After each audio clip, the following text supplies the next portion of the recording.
এদিকে জলপাইগুড়িতে মহাজোট, জলপাইগুড়িতে রাম বাম কংগ্রেস মহাজোট। জলপাইগুড়ি বার অ্যাসোসিয়েশনের ভোটে মহাজোট, বার অ্যাসোসিয়েশনের ভোটে জয়ী এই মহাজোট। শান্তনু আমাদের প্রতিনিধির সঙ্গে কথা বলবো। শান্তনু, কি প্রতিক্রিয়া রাজনৈতিক দলগুলোর এই মহাজোটের পক্ষ থেকে? কি বলা হচ্ছে, কিভাবে জয় সম্ভব হলো? দেখো, যেটা বলা হচ্ছে যে তৃণমূল কংগ্রেসের যে লিগাল সেল রয়েছে তাদের যে প্যানেলে তারা 22টি আসনে প্রার্থী দিয়েছিল, মোট 23টি আসন।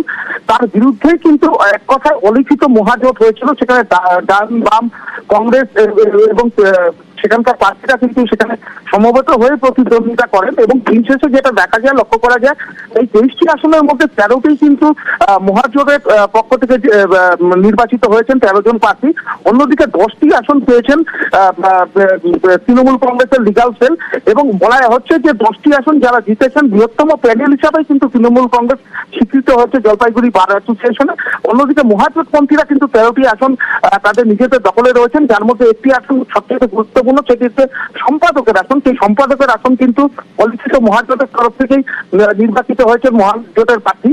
অন্যদিকে সভাপতির যে আসন ছিল আরেকটি গুরুত্বপূর্ণ আসন, সেটি কিন্তু তৃণমূল কংগ্রেসের লিগাল সেলের যিনি প্রার্থী ছিলেন সোমনাথ পাল, তিনি কিন্তু প্রচুর ভোটের ব্যবধানে জয়যুক্ত হয়েছেন। এবং সবচেয়ে বড় কথা যে অলিখিত একটি মহাজোট, যেটি বলা হচ্ছে যে সমস্ত রাজনৈতিক দল, বিশেষ করে শাসক দল বিরোধী যে সকল রাজনৈতিক দল রয়েছেন, তারা একত্রিত হয়ে কিন্তু এই লড়াইটা করেছিলেন তৃণমূলের বিরুদ্ধে। এবং তৃণমূল এককভাবে বলা যেতে পারে সংখ্যাগরিষ্ঠ হিসাবে কিন্তু জলপাইগুড়ি বার অ্যাসোসিয়েশন আত্মপ্রকাশ করেছেন, কারণ 10টি আসন তারা এককভাবেই কিন্তু তাদের প্যানেলই কিন্তু জয়যুক্ত হয়েছে, এটাই তৃণমূল কংগ্রেসের পক্ষ থেকে দাবি করা হচ্ছে। যদিও সার্বিকভাবে দেখা যাচ্ছে যে মহাজোটই সবচেয়ে বেশি আসন জয়লাভ করেছে, 13টি আসনে তারা জয়যুক্ত হয়েছে। অন্যদিকে তৃণমূল কংগ্রেসের লিগাল সেলের তরফ থেকে 10টি আসনে তারা জয়যুক্ত হয়েছে এবং সম্পাদক পদ মহাজোটপন্থীর তরফ থেকে জয়যুক্ত হয়েছে। তৃণমূল লিগাল সেলের তরফ থেকে সভাপতির পদ নির্বাচিত হয়েছেন এবং তৃণমূলের যেটা দাবি, তারা এককভাবে লড়াই করেছেন, কিন্তু অন্যদিকে সকলে সংঘবদ্ধ হয়ে লড়াই করেছেন, নৈতিকভাবে তারা জয়যুক্ত হয়েছেন বলে তৃণমূল কংগ্রেসের থেকে দাবি করা হচ্ছে। অন্যদিকে মহাজোটপন্থীরা কিন্তু এ নিয়ে নতুন কোনো প্রতিক্রিয়া দেননি। তাদের বক্তব্য যে রাজনীতিটা আদালতের বাইরেই করা হয়, এখানে সকলে একসঙ্গে জোটবদ্ধভাবেই লড়াই করেছিলেন এবং সকলে ঐক্যমত্য ভাবেই এক সৌহার্দ্যপূর্ণ পরিবেশেই নির্বাচন হয়েছে এবং নির্বাচনের যে ফলাফল হয়েছে তাতে সকলেই খুশি, কারণ কোন রকম অশান্তির কোনো ঘটনা ঘটেনি, শান্তিপূর্ণভাবেই নির্বাচন হয়েছে এবং 23টি আসনের মধ্যে 13টিতে মহাজোটপন্থীরা জয়যুক্ত হয়েছেন এবং 10টিতে তৃণমূল লিগাল একদম, এবং অবিশ্বাস্য একটা জোট বলতেই হয়। অনেক ধন্যবাদ শান্তনু। এখানে তো কোনো দল টলের ব্যাপার নাই, আমরা সবাই একসাথেই চলি সবসময়। গেটের বাইরে আমরা যে যার দল করি, আইনজীবীরা যাকে মনে করবে যে 2 বছরের জন্য দায়িত্ব দেবো, আইনজীবীরা তাকে দায়িত্ব দিয়েছে, আমরা সবাই একসাথেই চলি। বিরোধী দল ছিলেন যারা, তাদের কোনো প্যানেল ছিল না, তারা নিজেদের রাজনৈতিক আদর্শকে জলাঞ্জলি দিয়ে দুটো ভিন্ন মেরুর রাজনৈতিক আদর্শে অবস্থানরত দলগুলি নিজেদের মধ্যে একটা মহাজোট বা একটা অশুভ জোট তৈরি করেছিল। সেই জোটের কোনো নীতি বা আদর্শ ছিল না। সেই নীতি বা আদর্শের সঙ্গে না থাকা দলগুলির মধ্যে লড়তে গিয়ে হয়তো আমাদের কোনো প্রার্থীকে শহীদ হতে হয়েছে। আমরা গর্বিত যে আমরা তৃণমূল কংগ্রেস লিগাল সেল এই ব্যানারে আমাদের 22 জন প্রার্থী প্রতিদ্বন্দ্বিতা করেছে এবং তাদের মধ্যে আমরা 10 জনকে জিতিয়ে আনতে পেরেছি। আবাসে ফের বেনিয়মের অভিযোগ। দেগঙ্গার কলসুরে তালিকা নিয়ে বিবাদ। আবাসের যে তালিকা, সেখানে নাম উঠবে, মানে বাড়ি তারা পাবেন যারা পঞ্চায়েত ট্যাক্স দেবেন। পঞ্চায়েত ট্যাক্স দিলে মিলবে আবাস, এরকমই দাবি করা হচ্ছে। শুধু তাই নয়, যোগ্যদের নাম নেই তালিকায়, তালিকা থেকে বাদ গেছে যোগ্যদের নাম। এবং হরেন্দ্রনাথ পালের বাড়ির ছবিটা এই মুহূর্তে আপনাদেরকে দেখাচ্ছি, যার পাকা বাড়ির মালিক, তার নাম রয়েছে আবাসের তালিকায়। অথচ এই আবাসের তালিকায় নাম তাদের থাকার কথা যাদের মাথার উপর ছাদ নেই। পাকা বাড়ি তো দূরস্থ।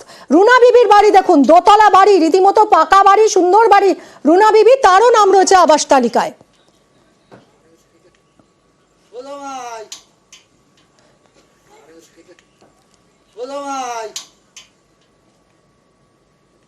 রুনা বিবির দোতলা বাড়ি, অথচ নাম রয়েছে আবাস তালিকায়। আর এই নিয়েই অভিযোগ, যারা যোগ্য তাদের নাম নেই, অথচ যাদের পাকা বাড়ি রয়েছে তাদের নাম রয়েছে আবাস তালিকা। আর এবার দেখুন চণ্ডী মণ্ডল, এইবার যে দম্পতিকে দেখছেন, চণ্ডী মণ্ডল এবং তার পরিবার, তার আবাসে নাম নেই, তার বাড়ির অবস্থা দেখুন। তার আবাসের তালিকায় প্রথম তালিকায় তার নাম ছিল, কিন্তু তিনি বলছেন যে পরে আরো একটি তালিকা বেরোয়, সেই তালিকায় তার নাম নেই, বাদ দেওয়া হয়েছে এবং তাকে পঞ্চায়েত থেকে আশ্বাস দেওয়া হয়েছে আরো একটি তালিকা বের করা হবে এবং সেই তালিকায় এই চণ্ডীমণ্ডলের নাম থাকবে। এবার তিনি স্বাভাবিকভাবেই প্রশ্ন তুলছেন, অভিযোগ করছেন যে কেন প্রথম তালিকায় নাম থাকা সত্ত্বেও দ্বিতীয় তালিকা থেকে তার নাম বাদ গেল, যেখানে তিনি যোগ্য উপভোক্তা। লিস্টে নাম ছিল, হ্যাঁ। তারপরে কি হলো? তারপরে কি পঞ্চায়েতে গিয়েছি, গিয়ে যাওয়ার পরেই বলছে ট্যাক্স কাটতে হবে, ট্যাক্স না কাটলে কোনো অ্যালাউ হবে না। তার লোকের কাছ থেকে ধার করে নিয়ে আমি করলাম। কত টাকা? 500 টাকা নিয়ে ট্যাক্স কাটলাম, কেটে উপরে গেলাম, গিয়ে বলছে এখানে লিস্টে নাম নেই, পরের বার দেখা যাবে। ঘর পেতে গেলে টাকা দিতে হবে এরকম কোনো ব্যাপার না, আছে? না, এরকম কোনো নোটিশ টাঙানো আছে পঞ্চায়েতে? না, না, নেই, সবার কাছ থেকে নিচ্ছে। হ্যাঁ, সবাই যাদের ট্যাক্স নাম কাটছে। হ্যাঁ, আমি ওই সেই হিসেবে আমরা বলেছে বলে আমরাও কাটলাম। মেম্বার চেঁচামেচি করেছে, প্রতিবাদ করেছে। গরিব মানুষ, হ্যাঁ গরিব মানুষ কোথায় পাবে এক্ষুনি এই মুহূর্তে, তো আপনারা জানাননি কেন আগের থেকে? তারা এই কথাটা মেম্বার বলেছে, তাই বাধ্য করেছে। হ্যাঁ, তাই ধাক্কাধুক্কি দিয়েছে। এই হরেন্দ্রনাথ পাল এবং রুনা বিবির বাড়ি দেখালাম, যাদের পাকা বাড়ি থাকা সত্ত্বেও আবাসের লিস্টে নাম রয়েছে, তাদের বক্তব্য শুনবো। ঘরের জন্য আবেদন করেছিলেন? ঘর পেয়েছেন? না, ঘরের নাম লিস্টে নাম এসছে? এসছে, হ্যাঁ, এসছে। কার নামে এসছে? আমার নামে এসছে। আপনার স্ত্রী কি করে? ওই পঞ্চায়েতে কাজ করে। আপনার তো পাকা বাড়ি, তো ছাদ দেওয়া একতলা বাড়ি তো। এ আমার ছেলেরা করেছে, আমরা ওখানে থাকি। এই দোতলা বাড়ি কবে করেছেন? করেছে, খেটে করেছে। হ্যাঁ, না না, সে খেটে করুক, কিন্তু এই যে নতুন যে আবাস যোজনা, ঘরের নাম আছে আরশাদুল মোল্লা?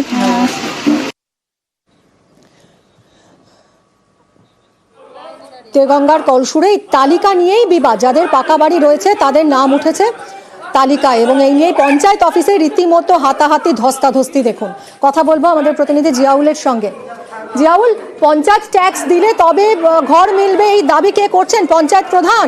আর এই পঞ্চায়েত অফিসের ভিতরে এটা ঠিক কি চলছে, কেন? একদম, দেখো, দেগঙ্গা কলসর গ্রাম পঞ্চায়েত এলাকায় আবাস নিয়ে বেনিয়মের অভিযোগ, অর্থাৎ যাদের পাকা বাড়ি রয়েছে তাদের আবাস লিস্টে নাম রয়েছে এবং যাদের কাঁচা বাড়ি, মাটির বাড়ি, তিরপলের বাড়ি, তাদের কিন্তু আবাসের লিস্ট থেকে নাম থাকলেও পরবর্তীকালে বাদ দেওয়া হয়েছে। এরকম ভুরি ভুরি অভিযোগ কিন্তু এই কলসর গ্রাম পঞ্চায়েত রয়েছেন। অন্যদিকে যারা পঞ্চায়েতের আবাসের ঘরের নামে লিস্ট রয়েছেন তাদেরকে দিতে হবে ট্যাক্স, অর্থাৎ ট্যাক্স দিলেই তারা পঞ্চায়েতের ট্যাক্স দিলেই মিলবে আবাসের ঘর। এরমই একটা নিদান দিলেন, কে দিলেন? পঞ্চায়েত প্রধান। প্রধানের যেটা অভিযোগ, যে প্রধানের যেটা দাবি, যে বোর্ড মিটিং এর সিদ্ধান্ত হয়েছে যে পঞ্চায়েতের ওম ফান্ড বাড়ানোর জন্যই এই ট্যাক্স নেওয়া হচ্ছে, কিন্তু অধিকাংশ গরিব মানুষ তাদের এই ট্যাক্স দেওয়ার সামর্থ্য নেই। সেটা নিয়ে কিন্তু প্রতিবাদ করেছিল পঞ্চায়েতের এক সদস্য। কেন পঞ্চায়েত সদস্য এটা নিয়ে প্রতিবাদ করে, কেন এ নিয়ে সোচ্চার হয়, ফলে তাকে পঞ্চায়েত অফিসের মধ্যেই মারধর করা হয়, ধাক্কাধাক্কি দেওয়া হয় এবং পঞ্চায়েত থেকে মারতে মারতে রাস্তায় বার করে দেওয়ার এমনটা অভিযোগ। ফলে ইতিমধ্যেই কিন্তু তিনি থানার দ্বারস্থ হয়েছেন, থানায় অভিযোগ দায়ের করেছেন। পাল্টা পঞ্চায়েত প্রধানের স্বামী যেহেতু মারধর করেছেন বলে অভিযোগ উঠছে, পঞ্চায়েত প্রধানের স্বামীর দাবি যে এই পঞ্চায়েত সদস্য তিনি কি জানতেন না, ফলে তিনি মিটিং এ আসেন না এবং তিনি এসে একেবারে হটকারিতা করছেন, পঞ্চায়েত অফিসে টেবিলে চাপড়াচ্ছেন, ফলে তাকে সরে যেতে বলা হয়েছে। ফলে তার দ্বারাও তিনি আক্রান্ত হয়েছেন, এমনটা অভিযোগ তুলে তিনিও পাল্টা অভিযোগ দায়ের করলেন দেগঙ্গা থানায়। ফলে ইতিমধ্যে একটা চাঞ্চল্য সৃষ্টি হয়েছে এই আবাস নিয়ে, যেহেতু আবাসের বেনিয়ম, অন্যদিকে ট্যাক্স না দিলে আবাসের ঘর মিলবে না, এই ধরনের ঘটনা নিয়ে এলাকার চাঞ্চল্য সৃষ্টি হচ্ছে। ধন্যবাদ জিয়াউল। ট্যাক্স দেওয়ার পরে কেন বলা হচ্ছে তার নাম নেই? তাহলে সেটা আগে জানিয়ে দেওয়া উচিত ছিল। তার ট্যাক্স কাটা হয়ে গেছে, এখন যে মানুষগুলো আবাসের ঘর পাবে বলে ওই আশায় তারা ট্যাক্স দিচ্ছে, তখন আমি দলের মধ্যেই আমি মুখ খুলতে বাধ্য হয়েছিলাম। প্রধানের স্বামীকে আমি বললাম, আপনি প্রধানের স্বামী হয়ে আপনি কেন এই বিষয়ে এখতিয়ারভুক্ত করছেন? তখনই তিনি আমার উপর চড়াও হলেন এবং ওনারই কিছু গুন্ডা বাহিনী, আমিন বলে একজন, উনি আমাকে ঠেলা দিলেন এবং যথারীতি আমি অ্যাসল্ট হই এবং ওখান থেকে আমাকে মারতে মারতে সিঁড়ির নিচে নিয়ে আসে, পঞ্চায়েতের সামনে ফেলে আমাকে প্রচণ্ডভাবে মারধর করে।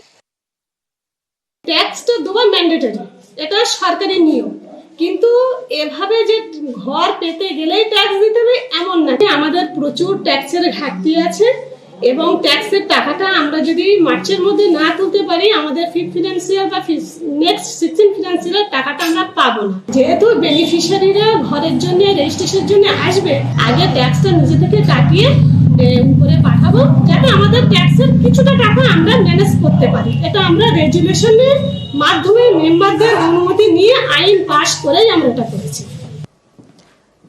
বাংলার আবাসের টাকা বিলি।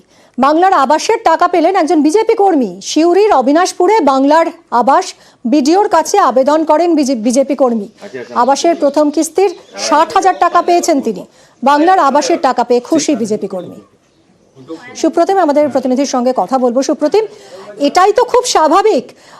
যখন আমরা দেখছি যে বিজেপি কর্মীরা বিভিন্ন ব্লক অফিসে গিয়ে তারা অভিযোগ জানাচ্ছেন যে বেছে বেছে বিজেপি কর্মীদের বাদ দেওয়া হচ্ছে, সেখানে এই ঘটনা সেটা তো অন্য কথা বলছে।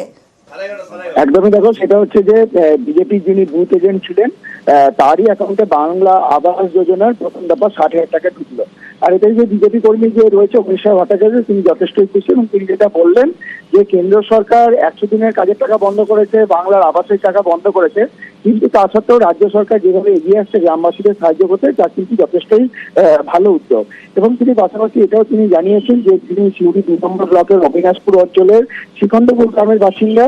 তিনি লোকসভা, বিধানসভা এবং গত পঞ্চায়েত ভোটে বিজেপির এজেন্ট হিসাবে কাজ করছেন এবং তিনি কিন্তু বর্তমানে বিজেপি সক্রিয় কর্মী। এবং তারপরে তিনি মাটির চালে যে বাড়িতে থাকেন সেটার জন্য তিনি বাংলার আবাসের জন্য সাদা কাগজে বিডিও অফিসার সিউড়ি 2 নম্বর ব্লকের বিডিওর কাছে তিনি আবেদন করেছিলেন। এবং তারপর সরকারি যে কর্মী যে টিম ছিল তারা কিন্তু গিয়ে তার বাড়ি ভিজিট করে এবং তারপর থেকে তিনি কিন্তু আবাস পাওয়ার জন্য প্রাপ্ত একজন হন এবং তারপরে কিন্তু তার অ্যাকাউন্টে 60,000 টাকা ঢোকে। এবং এই যে 60,000 টাকা ঢুকেছে সেখানে তিনি যথেষ্ট খুশি। তার কারণ তিনি বলছেন যে বিজেপিকে যেখানে বিভিন্ন জায়গায় বলছে যে বিজেপি কর্মীদের বেছে বেছে বাদ দেওয়া হচ্ছে। একদমই সুপ্রতিম, অনেক ধন্যবাদ তোমায়। টাকা ঢুকেছে, ঘর পেয়েছি, আমি খুবই খুশি। বারবার একটা অভিযোগ উঠে যে তৃণমূলের লোককে বেছে বেছে বাড়ি দেওয়া হয়। এটা ভুল কথা, কারণ আমি বিজেপি করি, সেই জায়গায় দাঁড়িয়ে আমাকে দেওয়া হয়েছে। অতএব এটা যদি কেউ বলে সেটা হচ্ছে ভিত্তিহীন। আমিও মনে করেছিলাম যে আমাকে দেওয়া হবে না, আমি যেহেতু বিরোধী পক্ষ করি, কিন্তু আমাকে প্রথম ইয়েতেই দেওয়া হয়েছে, প্রথম লিস্টেই যারা এসেছে তার মধ্যে আমার নাম দেওয়া হয়েছে। খুশি এই বিজেপি কর্মী। অন্যদিকে তৃণমূল দাবি করছে যে সরকারি প্রকল্পের টাকা দেওয়ার ক্ষেত্রে কখনোই রাজনীতির রং দেখা হয় না। প্রকৃত যারা গরিব মানুষ তাদের রং দেখার দরকার নেই, তারা প্রত্যেকেই বাড়ি পাবে। আমার নেতাদের কথা শুনে আমার এলাকার গরিব মানুষরা তাদেরকে বাড়ি পাওয়ার সুবন্দোবস্ত করে দিয়েছি। আমার এলাকাতে প্রচুর এমন মানুষ আছে যারা হয়তো বিজেপিতে ভোট দিয়েছিল বা বিজেপির নেতা গোচরে ছিল, তাদের প্রত্যেককেই কিন্তু আমরা বাড়ি দিয়েছি এবং তাদের অ্যাকাউন্টে এই মুহূর্তে টাকা, প্রথম কিস্তির যে 60,000 টাকা সেটা কিন্তু অলরেডি ঢুকে গেছে। অন্যদিকে বীরভূমের বিজেপি জেলা সভাপতি ধ্রুব সাহা তিনি দাবি করছেন পক্ষপাতিত্ব হয়, সব বিজেপি কর্মী এই সুবিধা পান না। আমাদের ছিল যে গরিব মানুষকে বাড়ি দেওয়া হচ্ছে না, সেই গরিব মানুষদের মধ্যে কিছু লোক আছে বিজেপি করে, সেই জন্য তাদেরকেও বাড়ি দেওয়া হচ্ছে না। সমস্ত বিজেপির কর্মীকে বাড়ি দেওয়া হচ্ছে না এটা তো বলা হয়নি। বাড়ি দেওয়াতে পক্ষপাতিত্ব করা হচ্ছে অনেক জায়গায়। প্রকৃত গরিব মানুষ বাড়ি পাচ্ছে না, সেই জন্য আমাদের আন্দোলন, সেই আন্দোলন আমাদের চলবে।